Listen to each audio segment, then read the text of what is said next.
এখন আমার কি পরীক্ষা শুনো, বেশি কঠিন পরীক্ষা দিবা না। আমি সারা রাত যে যন্ত্রণা। সরি আনিস, আমি আসলে তোমাকে এতদিন যত কষ্ট দিয়েছি সব কিছুর জন্য আমি অনুতপ্ত। বিশ্বাস করো, গতকালকে থেকে আজ পর্যন্ত আমি যে কষ্ট পেয়েছি, যে যন্ত্রণা অনুভব করেছি, তা আমি আমার পুরো জীবনে কোনোদিন ফিল করিনি।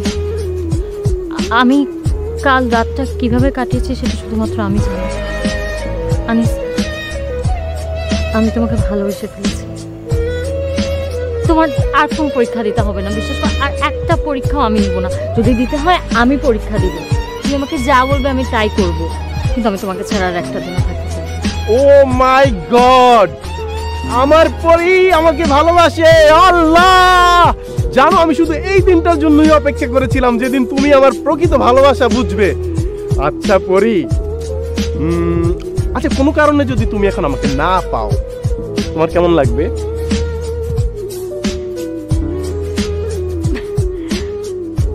আনিস, তুমি মজা করছো, রাইট? তুমি মজা করছো। দেখো প্লিজ, তুমি এরকম সিরিয়াস ধরনের মজা আমার সাথে এখন করো না। আমি কিন্তু মরে যাবো বলতেছি। আমি তোমাকে সত্যি ভালোবাসি, বিশ্বাস করো আমার কথা। তা ঠিক, এখন তোমার আর কোনো উপায় নেই। আচ্ছা তোমাকে একটা জিনিস দেখো। আচ্ছা দেখো তো, এই ছেলেটাকে চিনো কিনা? শাকিল। ঠিক বলেছো, শাকিল। আর পাশের মেয়েটা তুমি, যাকে শাকিল পাগলের মতো ভালোবাসতো। তাহলে প্রশ্ন হচ্ছে, আমি কে? আমি আনিস, এই হতবাগা শাকিলের সবচাইতে কাছের বন্ধু।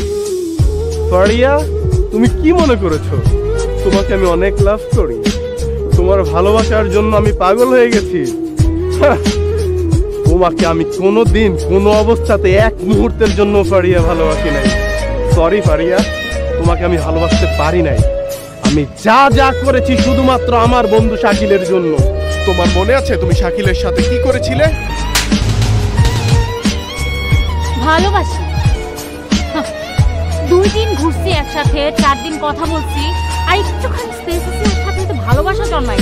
তাহলে আমাদের এটা কি সম্পর্ক? তুমি আমাকে যা পরীক্ষা দিছো সব পরীক্ষা আমি চেষ্টা করছি পাস করার জন্য, আর আজকে তুমি বলতেছো আমাদের মধ্যে কোনো সম্পর্ক নাই। তাহলে আমাদের এই সম্পর্কের নামটা কি? সব ফালতু ইমোশন আমাকে দেখাবা না। তোমার মতো শাকিল আমার পিছনে না 10-12টা প্রতিদিন ঘুরে, আমি এগুলো এনজয় করে যাই।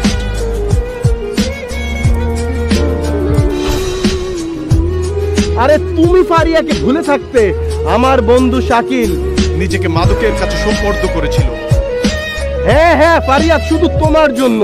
যে শাকিলের এদেশের সম্পদ হওয়ার কথা, এই সমাজের হাল ধরার কথা, সেই শাকিল এদেশে এখন বোঝা, এই সমাজের চোখে কীট পতঙ্গ। আমি খুব কাছ থেকে দেখেছি শাকিলের ধ্বংস। আমি দেখেছি শাকিলের মায়ের কান্না, ছেলে হারানোর ভয়।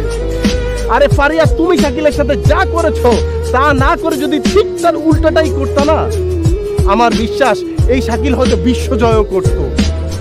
আমি ওই দিনই সিদ্ধান্ত নিয়েছি, ভালোবাসার মানুষকে হারানো যে কতটা যন্ত্রণা তা আমি তোমাকে অক্ষরে অক্ষরে বুঝিয়ে দেব, এবং এটাই ছিল আমার মিশন।